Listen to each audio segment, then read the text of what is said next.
Setelah hampir 1 dekad sejak lawatan pertamanya, Presiden China Xi Jinping sekali lagi menjejakkan kaki ke bumi Malaysia ini.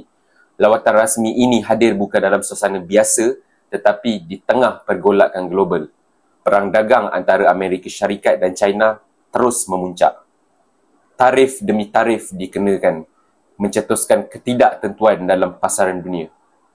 Di dalam situasi ini, setiap pertemuan, setiap rundingan membawa makna yang jauh lebih besar. China kini merupakan rakan dagang terbesar di Malaysia. Ia menyumbang sebanyak 16.8% daripada keseluruhan dagangan di antara dua negara ini. Bersamaan juga direkodkan 484 bilion pada tahun 2024 saja. Maka, persoalannya, apakah yang akan terhasil daripada lawatan ini?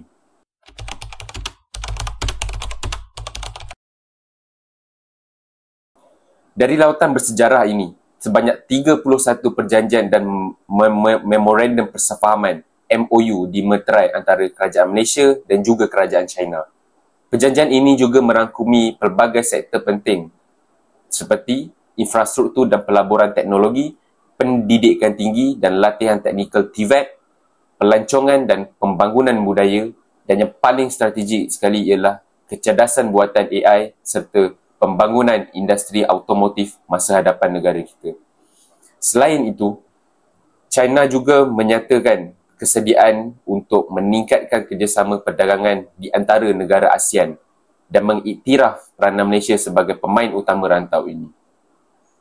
Ini juga memberi Malaysia peranan yang penting untuk memberi penghubung strategi antara China dan Asia Tenggara. Dan ianya berlaku pada masa yang tepat kerana Malaysia merupakan pengerusi ASEAN pada tahun ini. Lawatan ini juga memberi kesempatan terbaik Malaysia untuk mengadakan perbincangan melibatkan isu ketegangan tarif global dengan pemain industri seperti China. Kesimpulannya, lawatan ini bukan sekadar simbolik sahaja, tetapi ia merupakan peluang untuk kita membuka satu pelaburan yang strategik, memperkukuhkan kualiti pendidikan di antara dua negara serta pembangunan teknologi.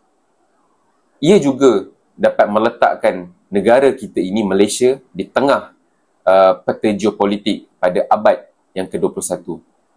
Tetapi peluang hanya jadi kenyataan jika kita bijak merebutnya.